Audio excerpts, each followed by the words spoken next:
What if you never came back? What if this very moment in history was the last time your soul would ever walk the earth? It's a haunting thought. We are used to thinking of life as a cycle: birth, death, return, and repeat, an endless turning of the great cosmic wheel. And in many ways, that is true. Edgar Cayce, the man known as the Sleeping Prophet, spoke of reincarnation as a central law of the soul's journey. According to him, we come into this world again and again, each life a classroom, each challenge a lesson. We are here, he said, not by accident, but by design, carrying the unfinished business of other lifetimes, the joys we wish to repeat, the wounds we must finally heal.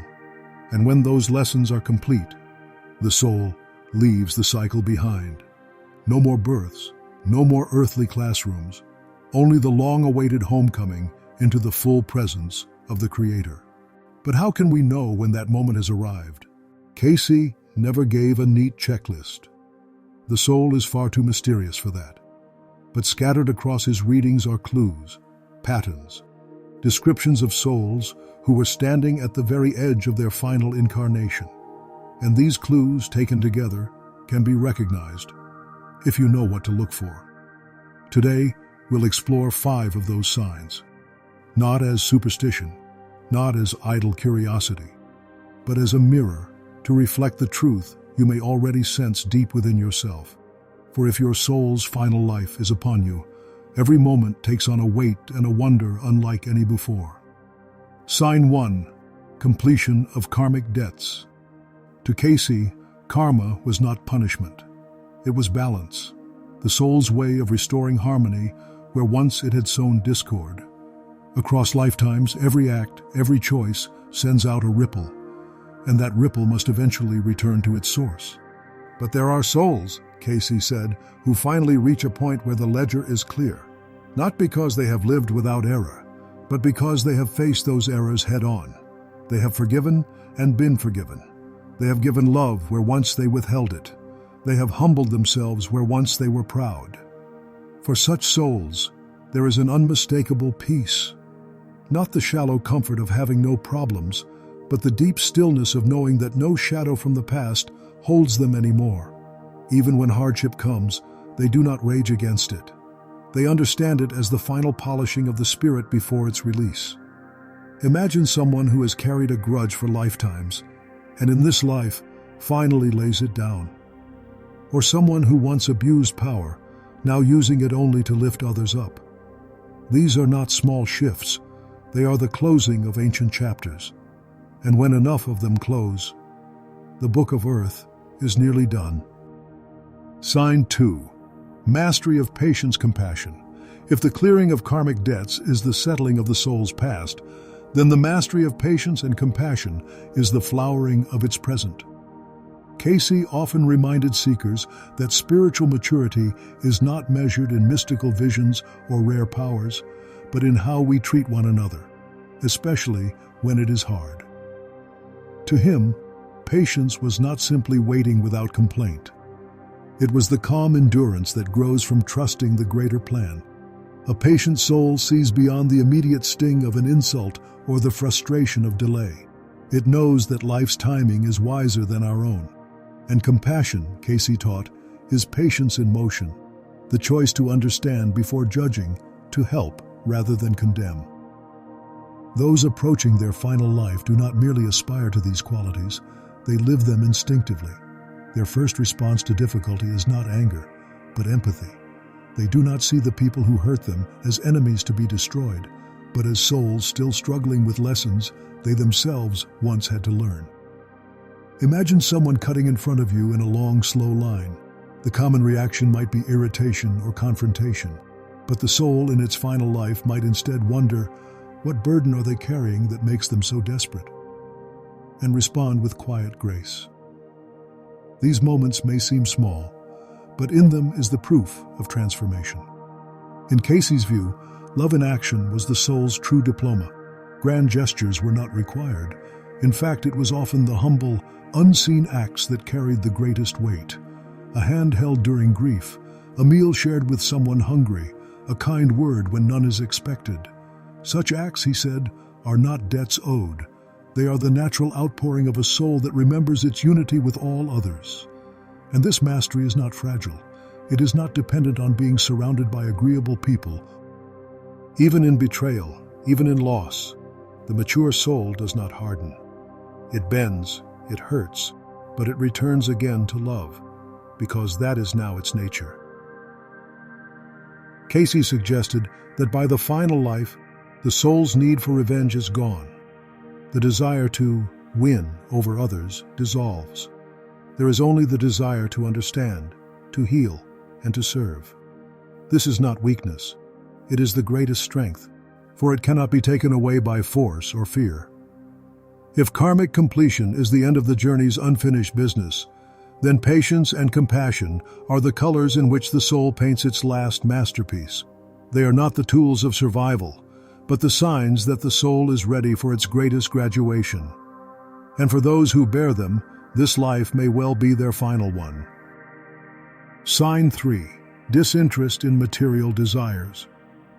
Throughout his readings, Cayce painted a picture of the soul's evolution as a gradual loosening of its grip on the material world. In the earlier stages, lifetimes are often dominated by the pursuit of security, wealth, recognition, or power. These things are not evil. They are the tools and tests of experience, but they can become chains, binding the soul to the wheel of rebirth. By the time a soul reaches its final incarnation, these chains have grown light or fallen away entirely. Cayce describes such souls as still able to appreciate the pleasures and comforts of life, yet no longer being driven by them. A warm home, a good meal, a successful project. These are enjoyed, but they are not the source of identity or self-worth. For someone in their final life, the desire for excess fades. Accumulating possessions, chasing titles, or grasping at fame feels strangely empty. They might once have dreamed of being known by all, yet now find more joy in being known deeply by a few. They may have once craved the glitter of wealth, but now see abundance in the laughter of a loved one, or the beauty of a quiet evening. Cayce often linked this detachment to the soul's growing remembrance of its true home. Earthly treasures, no matter how dazzling, cannot compare to the soul's origin in the realms of spirit. And so, while the world celebrates accumulation, the final life soul practices release. They may even give away more than they keep, not from self-denial, but from an inner knowing that nothing here truly belongs to them anyway. In this state, success becomes redefined. Instead of measuring it by bank accounts or status, the soul begins to ask, did I live in alignment with my purpose? Did I leave love behind me wherever I walked? Did I serve the good of others as well as my own? These questions weigh far more than any ledger. Cayce warned that clinging to material desires in the final life can be dangerous. It risked pulling the soul back into cycles it was meant to escape. This does not mean abandoning the world or refusing its beauty. It means living in it without being owned by it. Think of a traveler who once carried a heavy pack from place to place. At first, they cling to every item in it, convinced each is essential. But by the end of the journey, they have let most of it go. They carry only what is truly needed for the last steps, the lightest load, the clearest mind, the freest heart. For Cayce, this disinterest in material desires is not about poverty or wealth. It is about freedom. And for the soul in its final life, freedom is the only currency worth keeping. Sign 4. Profound sense of purpose and urgency. In many of Cayce's descriptions, the soul in its final life carries an invisible clock within. Not the anxious ticking of fear, but the deep pulse of knowing that time, in this form, on this plane, is short. Every day matters, not because of pressure from the world, but because the soul feels that this is the last opportunity to finish what it came to do. This sense of purpose often reveals itself in subtle ways. Some may wake with an unshakable clarity about their calling, while others feel a persistent tug toward a mission they cannot fully name. There is an awareness that certain actions, certain connections, certain creations must be brought into being before the curtain falls. Cayce told of souls who came into life carrying what he called pre-birth awareness, not complete memories, but flashes of knowing. They might recognize certain faces instantly, as if resuming a conversation begun long ago. They may feel compelled to visit a place they have never seen, only to experience a strange familiarity when they arrive. These are not random coincidences. They are the final knots in the tapestry being tied before the work is complete. This urgency is rarely frantic. In fact, it often comes with an unusual calm, like a river that moves swiftly but silently. A person may appear ordinary to the outside world, going about their work, tending their relationships, caring for their community. Yet within, every choice is weighed for its spiritual meaning. For some, this manifests as a drive to create, to write, to teach, to heal, to build something that will outlive them.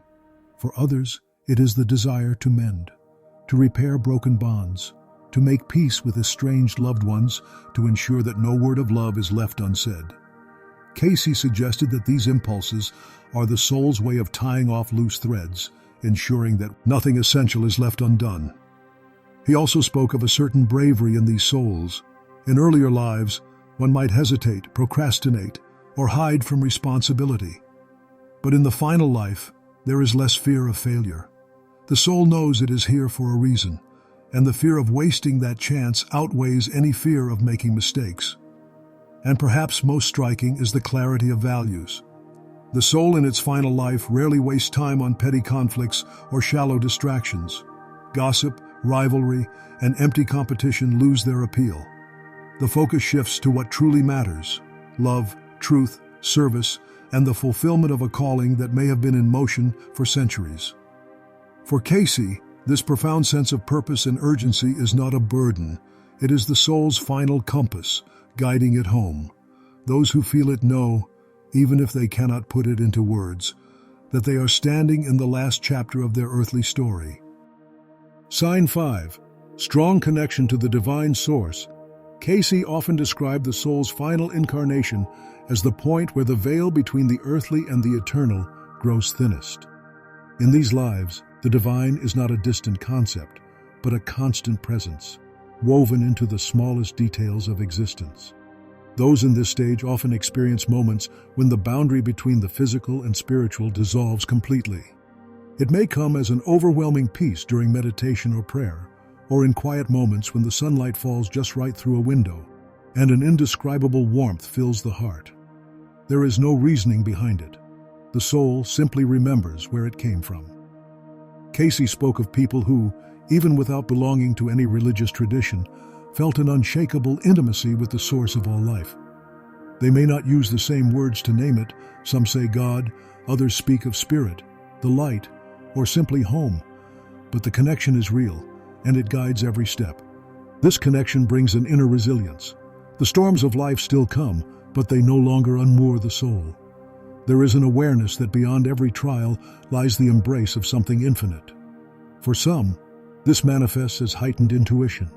They may find themselves knowing things they have no logical way of knowing, sensing danger before it comes, feeling the emotions of others as if they were their own, or hearing an inner voice that offers guidance at just the right moment. Cayce would say that in these moments, the soul is simply listening to the channel that has always been open, but which, in earlier lives, was clouded by noise. Dreams, too, often take on new meaning. Final life souls may have dreams so vivid they linger for days, carrying symbols that speak directly to the heart. Sometimes these dreams bring comfort from departed loved ones. Cayce taught that such dreams are not mere fantasy. They are the soul's way of communing with the higher planes while the body rests. Perhaps most beautifully, this connection to the divine is not confined to moments of stillness. It flows into the way one speaks, treats others, and even moves through the world. A stranger's eyes may stir a sudden rush of compassion. A bird's song might feel like a personal message from the universe. Everyday life becomes a sacred text, written in moments rather than words. In the end, Cayce believed that this deep, unbroken link to the source is both the starting point and the destination of the soul's journey. In the final life, it becomes the soul's most trusted companion, a presence so constant that even death cannot interrupt it. For when the last breath is drawn, the soul does not search for the light. It is already walking in it. In Cayce's view, recognizing these signs is not about pride or status. It is about responsibility. If the soul is indeed in its final earthly incarnation, then every choice carries a weight beyond the moment.